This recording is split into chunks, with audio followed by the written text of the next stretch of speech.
Olá a todos e a todas, me chamo Fábio Fonseca e trago aqui o relatório final de campo.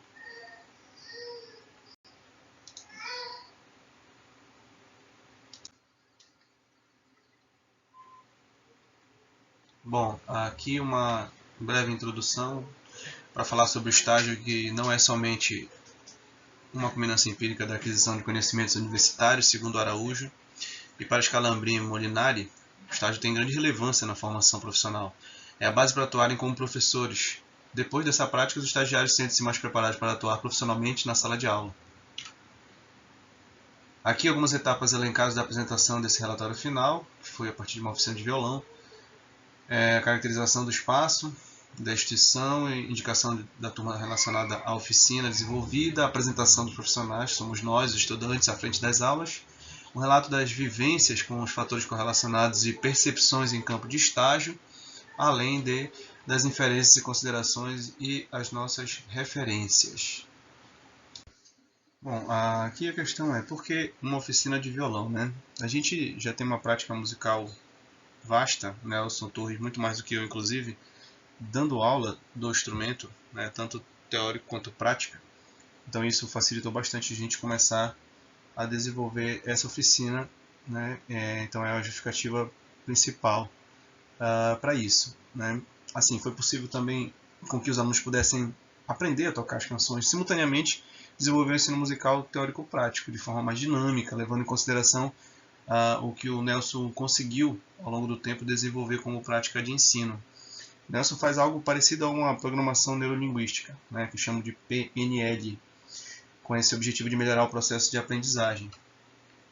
É muito baseado no que a gente chama em biologia de neurociência cognitiva, né? É como se fosse isso, dentro dessa metodologia. Dias e dos passos, acredito que utilizando a PNL é possível conseguir do aluno toda a atenção e cooperação que queira para mudar, melhorar, avançar e atingir picos de performance e excelência em todas as áreas de vida, inclusive na educação. Por isso, a gente trouxe para trabalhar também nessa oficina.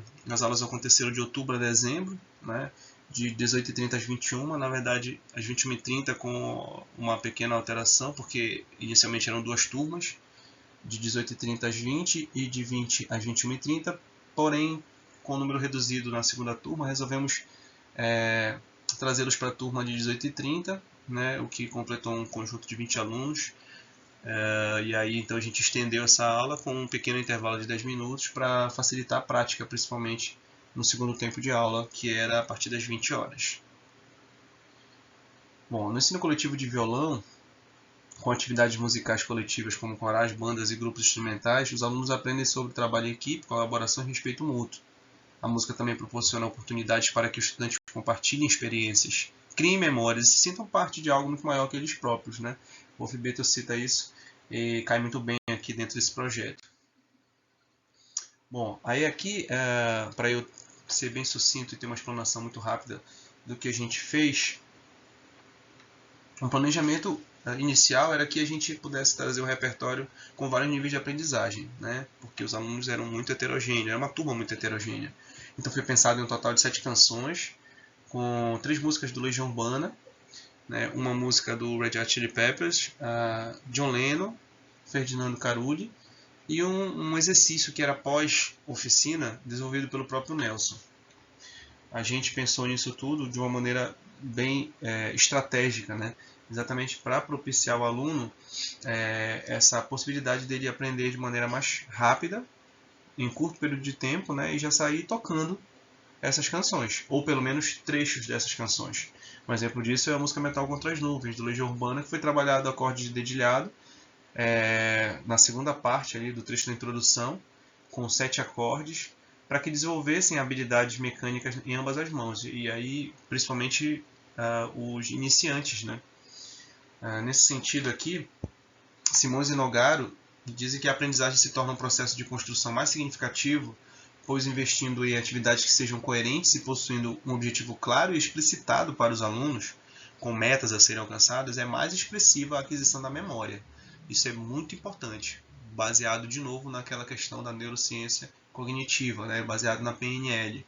E aí trago à luz de um autor chamado Robert Lent, de um livro intitulado 100 bilhões de neurônios, que trata exatamente comparando a aprendizagem à memória, dizendo que, diferente da aprendizagem, a memória é um processo de arquivamento seletivo dessas informações, pelo qual podemos evocá-las sempre que desejarmos, de maneira consciente ou inconsciente. Então, o objetivo era exatamente esse, né? Tomando como base essa turma. Bom, o desenvolvimento das atividades, algumas das registros que foram feitos aqui, eram na UEPA, no terceiro bloco, lá no segundo piso, uma sala que não era apropriada para o estudo do instrumento, que tinha cadeiras que atrapalhavam, de certa forma, né, o desenvolvimento das práticas, mas que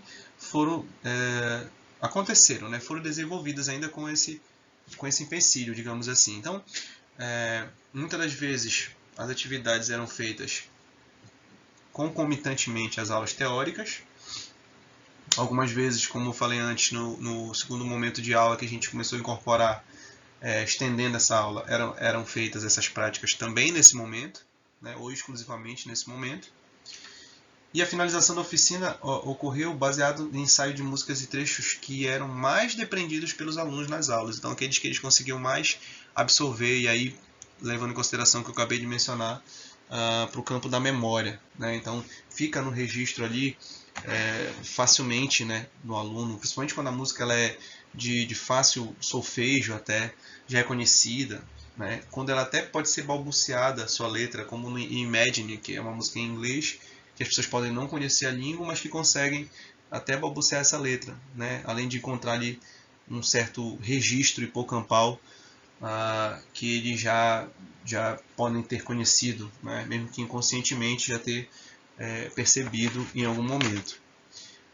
Inclusive Simões e Nogaro, também citando eles anteriormente, eu retorno aqui, considera ser possível fazer uso dessas aprendizagens para agregar ou construir novas representações, novos conhecimentos, já que a memória está estritamente conectada às emoções e, havendo um contexto de aprendizagem revestido de teor emocional, torna mais fácil aprender e recordar mais tarde. A gente fez isso porque o momento era propício, era dezembro, meados de dezembro, então o período natalino, de festas e tudo mais, né, de confraternização, sufrágio universal, tudo isso foi propício a desenvolver. Além do que a gente conversava em sala de aula, né, do histórico da música, da composição, como foi feito, do artista, né, quem era ele, como foi que aconteceu, o falecimento, enfim. A gente trazia também esse contexto socioemocional, o que coaduna muito com o que eu acabei de dizer, trazido por Simões e Nogaro anteriormente.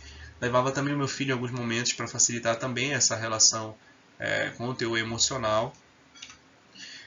E os mesmos autores enfatizam sobre essa facilidade de armazenar experiências vividas quanto mais significativas elas se apresentam. Então, aquele contexto era exatamente isso que trazia, né, essa carga toda para que facilitasse essa, digamos, significação, né, para esses alunos. E aí o aprendizado deles ser bem mais eficiente. Aqui uma foto da culminância, que foi um recital, na sala de recitais da UEPA, onde os alunos tocaram o trecho da canção Metal contra as Nuvens, e toda a música Imagine, que foi tocada por eles e representada ali, né, pelo Nelson Torres na voz. Ele fez ali, então ele cantou a composição e os alunos puderam realizar isso de uma maneira muito, muito bonita no final da apresentação. Bom, finalizando aqui essa apresentação, sendo bem sucinto nela, a metodologia desenvolvida e aplicada nas aulas possibilitou trabalhar bastante os objetos de conhecimento de maneira muito harmônica e construtiva, além de significativa para a vida do estudante, dentro desse contexto musical específico que eu já citei, inclusive do ponto de vista socioemocional. O estágio final na UEPA permitiu, claro, cumprir essa carga horária exigida, mas ainda foi muito valoroso porque adquiri experiências, inclusive aquelas relacionadas aos momentos de observação, né, feita em campo, e mesmo das incursões práticas na turma, né, em si. A própria regência em sala de aula durante a oficina foi muito importante. Significativamente contribuiu com a minha formação e reflexões do campo de trabalho e área de atuação docente, né, que é uma imagem bem ampla, né, ou panorâmica da sala, e realmente foram atividades muito bem prazerosas para todos nós, acredito eu. Algumas das referências que eu inclusive citei aqui, outras que eu deixei ali suspensas, mas que estão embutidas no referencial teórico apresentado. E desde já agradeço muito pela oportunidade e até uma próxima.